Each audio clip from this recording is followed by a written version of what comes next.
Hello guys, how are you? I'm Hardeep Singh. Welcome back to your own YouTube channel. IELTS updates and recent exams. For more updates related to recent IELTS exam writing test topics, listening, reading, practice test, and speaking, you can guesswork. Please, guys, participate in everyday listening and reading practice test to achieve your desired band score in your actual IELTS exam. Please hit the like and subscribe button. Press the bell icon for the upcoming notifications. Don't forget like, subscribe and share my YouTube channel and my Facebook page, IELTS updates and recent exams. Part 1. You are going to hear a receptionist talking to a customer. First, you have some time to look at questions 1 to 5.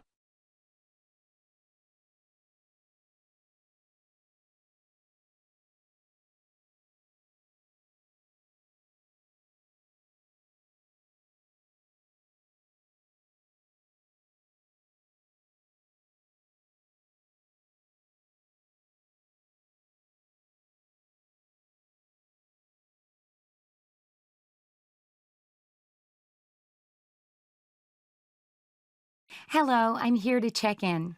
Welcome. Could you give me your name and I'll find your details on the system? My name's Cindy Phillips. Okay, just let me have a look. Is that Phillips, Philips? Yes, that's right. Thank you. Here you are. I've got your telephone number as 09669 343 123. Is that right? Yes, that's right. And you're from the USA? No, I'm Canadian. Oh, a lovely part of the world. Can I just check how long you've booked for? 1 week. I wanted to stay for 2, but I haven't got enough time off work. I really need to relax. Oh, I'm sure you'll relax just fine during your stay with us here. Most people find the camp a great way to de-stress after being here for a couple of days. Great. I've got your accommodation listed as standard cabin. Actually, I was wondering if I could upgrade to a superior. Let me have a look. Yes, that's fine. We've got one superior cabin available. Now, I just need to take your credit card number. We won't charge you until you check out, though. Oh, that's fine.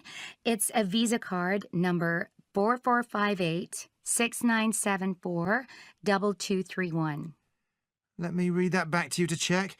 It's 4458-6974-231. No, it's 2231 at the end. Oh, and do you want the expiry date? Yes, please. It's October 2020. Thank you. One last thing. Do you have any special requirements? I don't think so. Oh, actually, I don't eat meat. Okay, I'll make a note that you're a vegetarian and let the kitchen know. Now, let me tell you a bit more about the camp. Before you hear the rest of the recording, you have some time to look at questions 6 to 10.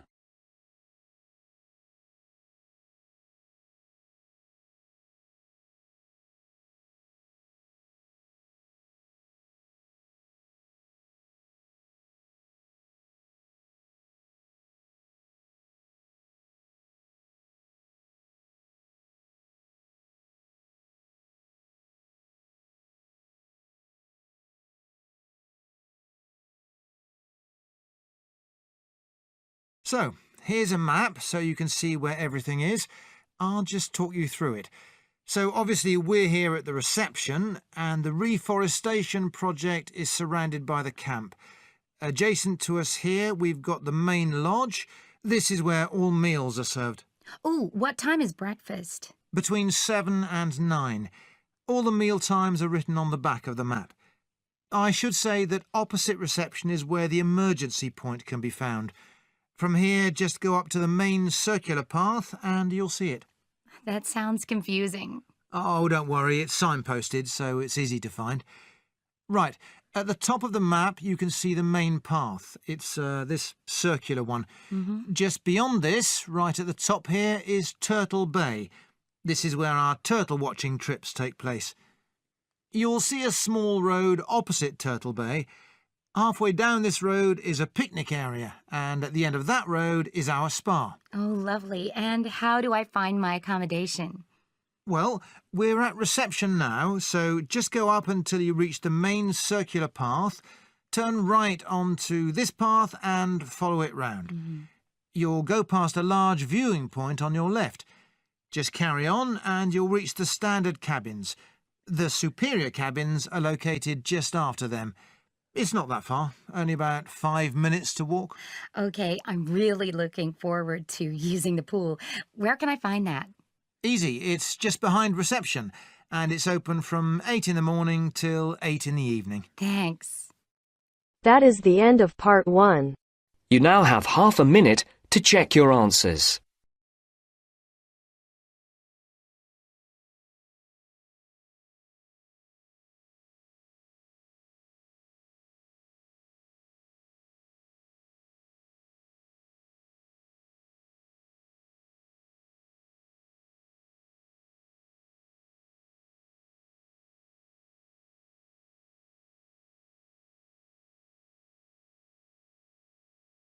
Now turns to part 2. You are going to hear a part of local radio news about a new motorway development. First, you have some time to look at questions 11 to 17.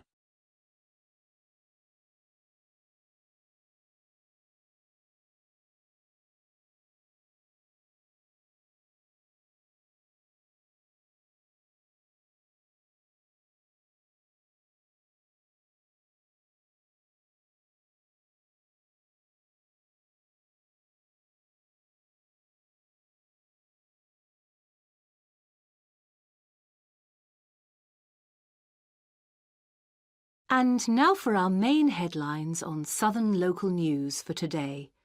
First of all, the report relating to the proposed motorway and other developments around the village of Tartlesbury was published this morning. And, as has been expected, it has created quite a lot of interest. The new motorway will pass along the north side of the village, crossing the River Team less than half a kilometre from the well-known beauty spot, Streve Ford, to the northeast of the village. The motorway will cut the village off from the ford, where many children play. But that is not the end of it. There are also plans to build 1,000 houses on farmland west of the village.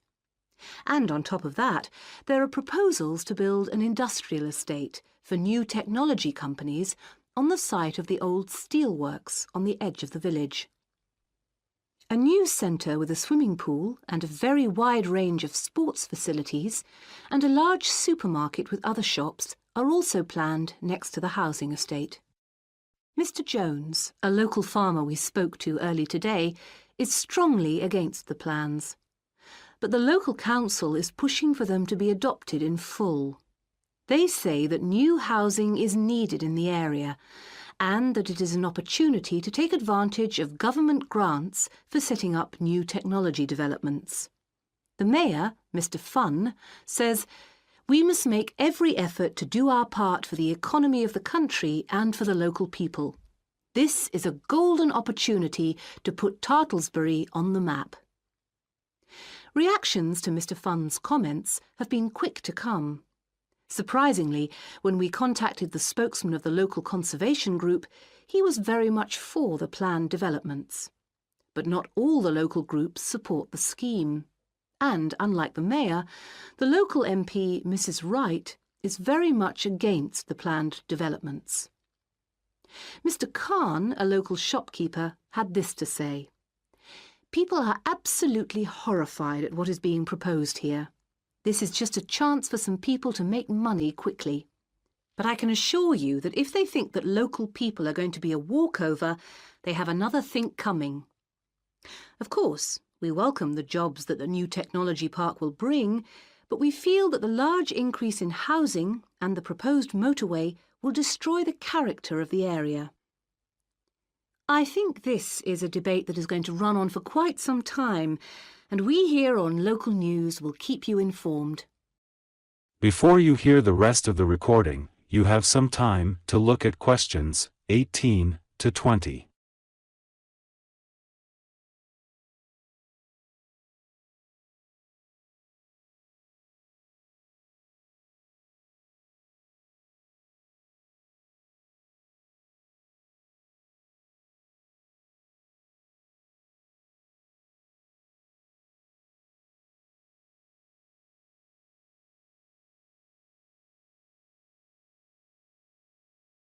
And now for something quite different. This year's exam results have just come out, and there are a lot of happy faces out there. It would seem that the number of young people going on to university from the local college in Upton, which is not far from Tartlesbury, has increased by 25% this year. All those who have applied to go to university or into teacher training colleges have found places. This is the first time that there has been a 100% success rate at the college. We spoke earlier to the principal of the college, who said she was very proud of all those who had achieved their aims, and she wished them every success in the future. There will be another news bulletin at 11 p.m. And for now, it's back to more music from around the world. That is the end of part 2. You now have half a minute to check your answers.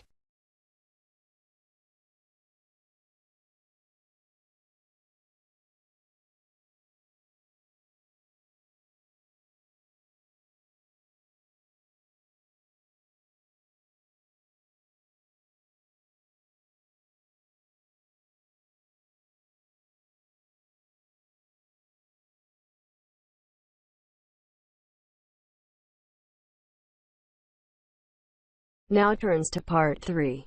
First, you have some time to look at questions 21 to 25.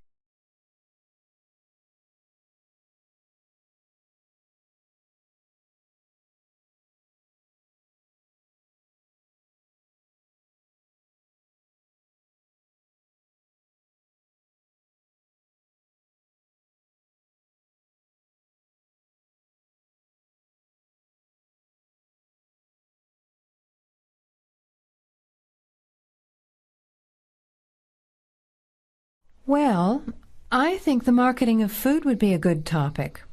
I read a very interesting article the other day about the Canadian food market.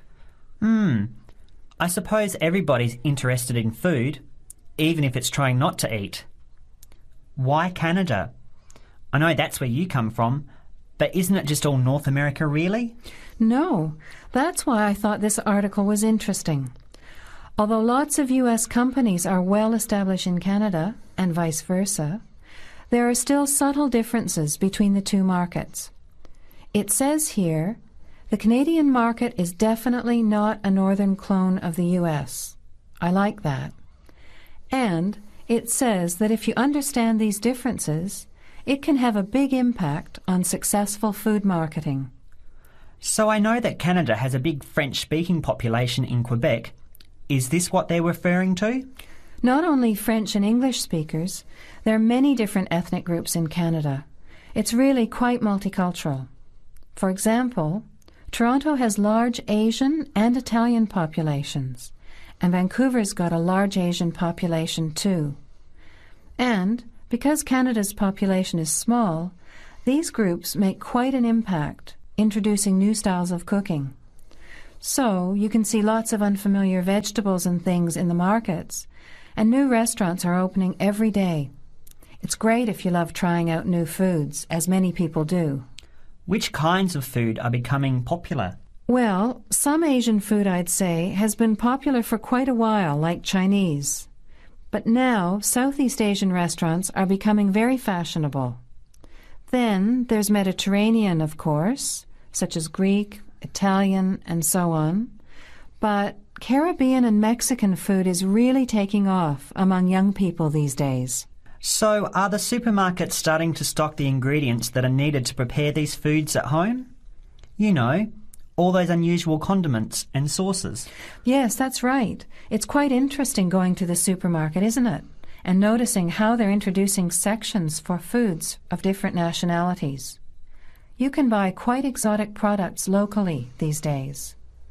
The article mentioned that 80% of the Canadian retail market is controlled by 8 major national supermarket chains, so that when they introduce changes, they can happen quite rapidly. Okay. Well, how are we going to organise this seminar then? I made some notes on the trends in the Canadian market, about changing tastes, and also patterns for where food is consumed. I thought maybe we could summarize it into a chart or table, and maybe use the overhead projector to present it. Good idea. Maybe I could have a look for similar trends and tastes in Australia and the UK for comparison. Let's have a look at what you found. Before the conversation continues, you have some time to look at questions 26 to 30.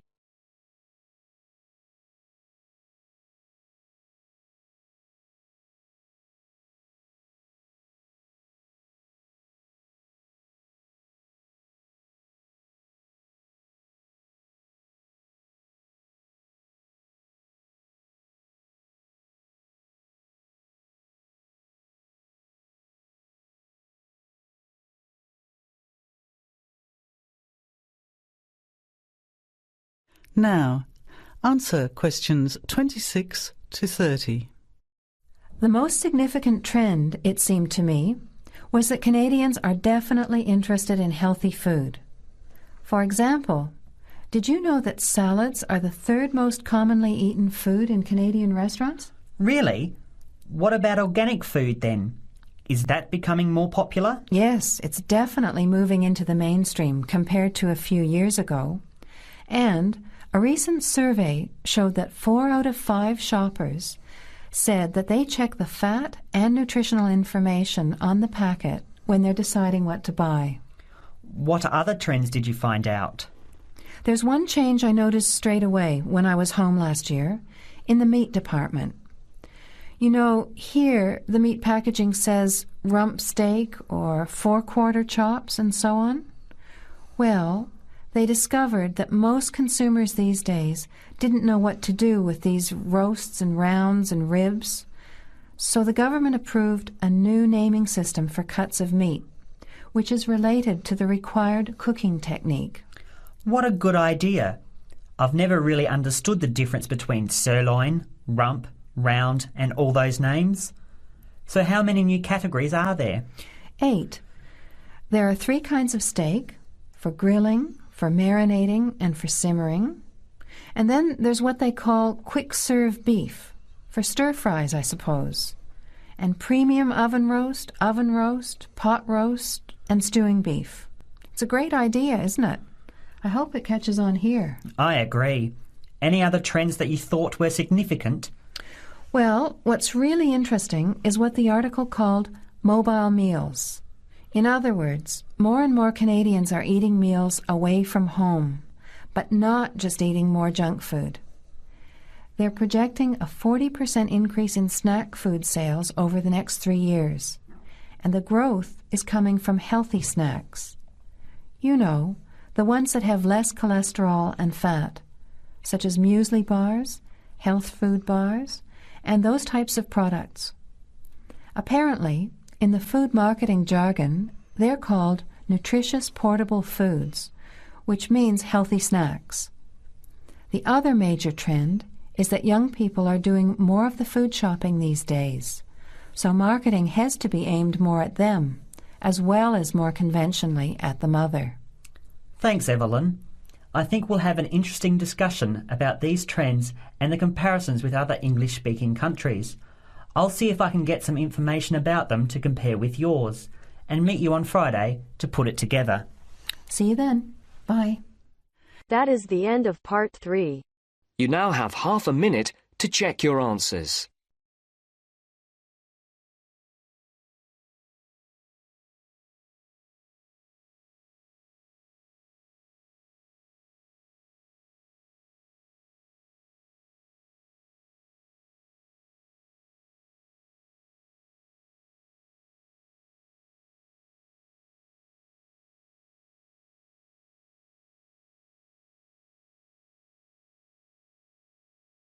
Now turns to part 4. You are going to hear a lecturer giving a talk on archaeology. First, you have some time to look at questions 31 to 40.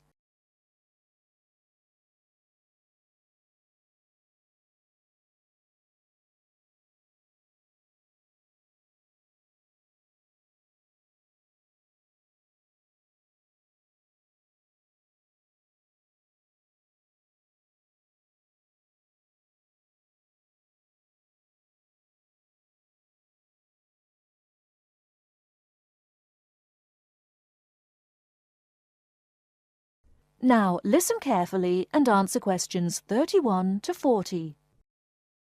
Many thanks for inviting me along today to talk to you about the results of some very interesting recent archaeological research. The saying, "you are what you eat," is often applied to present-day dietary advice. Certainly, our bodies will show evidence of whether we eat healthily or live on fast food and takeaways. This can be particularly useful in archaeological research. Through a careful analysis of the ancient bones of our ancestors, we can tell a great deal about their diet and the way they lived. I'd like to talk to you today about some research into the early settlers of some remote tropical islands in the Pacific. When these people travelled to these new lands 3,000 years ago, they had to bring along all the resources they needed for survival, including food, plants and animals from their original homes. One such group were the Lapita people, who were early settlers of remote Oceania, several islands in the Pacific. When the Lapita set sail for the island Vanuatu, they brought with them domestic animals and crop plants. This allowed them to settle in an area where no humans had previously lived and that had limited natural resources. Archaeologists have been keen to discover to what extent these settlers and their domestic animals relied on the resources they'd brought with them compared to the native plants and animals they found on the island. In order to try and understand the diet and lives of the Lapita people, archaeologists analysed the chemical composition of the bones of 50 adults excavated from the Lapita cemetery on Efate Island, Vanuatu. Depending on what we eat, we consume varying amounts of carbon, nitrogen and sulphur. As these chemical elements are ultimately deposited in our bones, the amounts or ratios of each one can provide a sort of dietary signature. For instance, plants incorporate nitrogen into their tissues, and as animals eat plants and other animals, nitrogen builds up in their own system. The presence of different ratios of chemical elements may show whether a human or an animal ate plants, animals, or both. Carbon and sulphur ratios offer another clue to diet. Carbon ratios, for example, differ between land and water organisms, as do sulphur ratios, the values of which are much higher in aquatic organisms compared to land-based organisms. As well as examining the settlers' bones, scientists carried out a comprehensive analysis of the chemical elements found in the settlers' likely food sources. This included modern and ancient plants and animals. They found that early Lapita inhabitants of Vanuatu may have searched for food rather than relying entirely on food they'd grown themselves during the early stages of colonization. In the longer term, they probably did grow and consume food from the resources they'd brought with them, but early on, they appear to have relied as much on a mixture of fish, marine turtles and fruit bats, as well as their own domestic land animals. They also provide clues to the culture of the settlers. Before the conversation continues, you have some time to look at questions .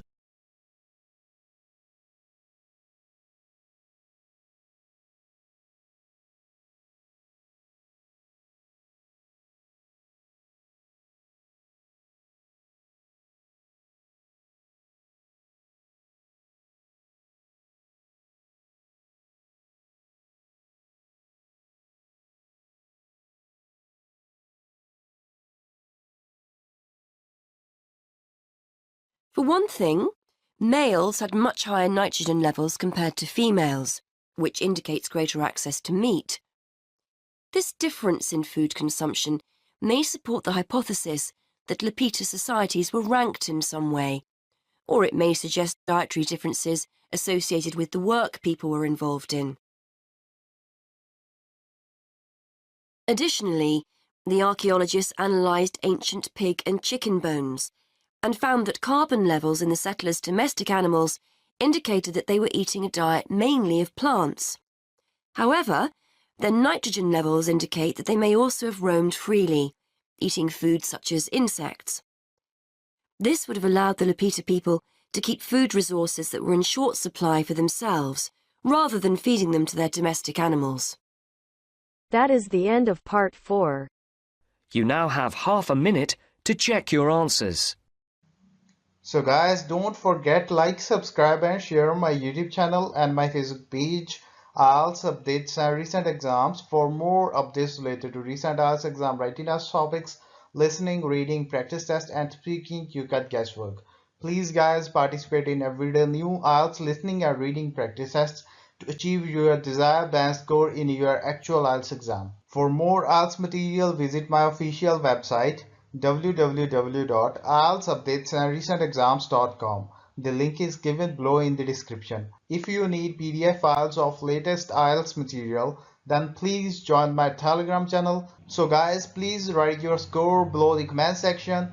Again, thanks for listening. God bless you all guys. Stay tuned, stay safe.